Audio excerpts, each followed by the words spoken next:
going to her school. Yay! Yay! Clap, clap, clap. টলিউডের অভিনেত্রী শুভশ্রী গাঙ্গুলি ওর পরিচালক রাজ চক্রবর্তীর সংসারে এখন 2 সন্তান, ইউবান আর ইয়ালিনী। দুইজনেরই বয়সের পার্থক্য প্রায় 3 বছর। ছোট থেকে 2 সন্তানের পরিকল্পনা ছিল তাদের। আর এখন মা হওয়ার পর শুভশ্রীর সবচেয়ে বড় অগ্রাধিকার তার সন্তানরাই। ইয়ালিনীর জন্মের পর যাতে ইউবানের মনে কোনো অবহেলা না আসে সেদিকেও বিশেষ নজর দিয়েছে শুভশ্রী। ছোট থেকেই ইউবানকে বোঝানো হয়েছিল যে সে বড় দাদা হতে চলছে, তার দায়িত্ব বাড়বে। এমনকি হাসপাতালে ভর্তি থাকার সময়ও পাশে ইউবানের ছবি রেখে দিতেন তিনি, যাতে ছেলে মনে না করে মা দূরে আছে। এবার এই সচেতন চেষ্টা সফল হয়েছে।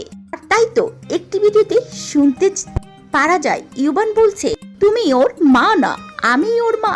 ইয়ালিনী ছোট্ট অভিভাবক হয়ে উঠেছে খুদে ইউবান। আর ইউবান আর ইয়ালিনীর এই সুন্দর মিষ্টি সম্পর্ক, তার পেছনে রয়েছে শুভশ্রীর হাত। সোশ্যাল মিডিয়াতে দেখা যায় ইউবান একেবারে মায়ের মতো করে বোনকে সামলায়, কাঁদলে শান্ত করে, আদর করে, আগলে রাখে। শুভশ্রী নিজেও জানিয়েছেন ইউবানের মধ্যে বোনের জন্য কোনো হিংসে নেই, বরং বোনকে খুবই ভালোবাসে। শুভশ্রী মনে করেন বড় সন্তানকে যদি ছোটর প্রতি দায়িত্বশীল করে তোলা যায় তাহলে ভাই বোনের সম্পর্ক আরো মজবুত হয়। সেই পথে হাঁটছেন তিনি। সাম্প্রতিক দেখা গিয়েছে সামার স্টাইলে ইউবান ও ইয়ালিনীকে একই রঙের মিলিয়ে পোশাক পরেছেন শুভশ্রী। ছবিগুলো শেয়ার করে শুভশ্রী লিখেছেন, বথ অফ ইউ। ছবিগুলোতে ভালোবাসা উজাড় করে দিয়েছে নেটপাড়া বাসিন্দারা। এমনকি তারকা বন্ধুরাও জানিয়েছেন অনেক ভালোবাসা ও দোয়া রইল।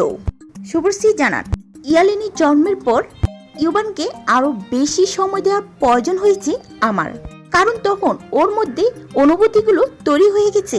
ওর যেন মনে না হয় বোন আসার পরে আমাকে অবহেলা করা হচ্ছে। ইউবান এবং ইয়ালিনীর মধ্যে এত সুন্দর সম্পর্কের বীজ ইতিমধ্যে বুনতে শুরু করে দিয়েছে শুভশ্রী গাঙ্গুলি। আর তাই তো ইউবান এখন শুধু দাদাই নয়, বোন ইয়ালিনীর ছোট্ট এক অভিভাবক হয়ে উঠেছে। তো ভিউয়ার্স, আপনাদের কাছে কেমন লাগলো ইউবান ও ইয়ালিনীর এই 2 ভাই বোনের মিষ্টি মুহূর্তগুলো দেখে কমেন্ট করে জানাতে ভুলবেন না।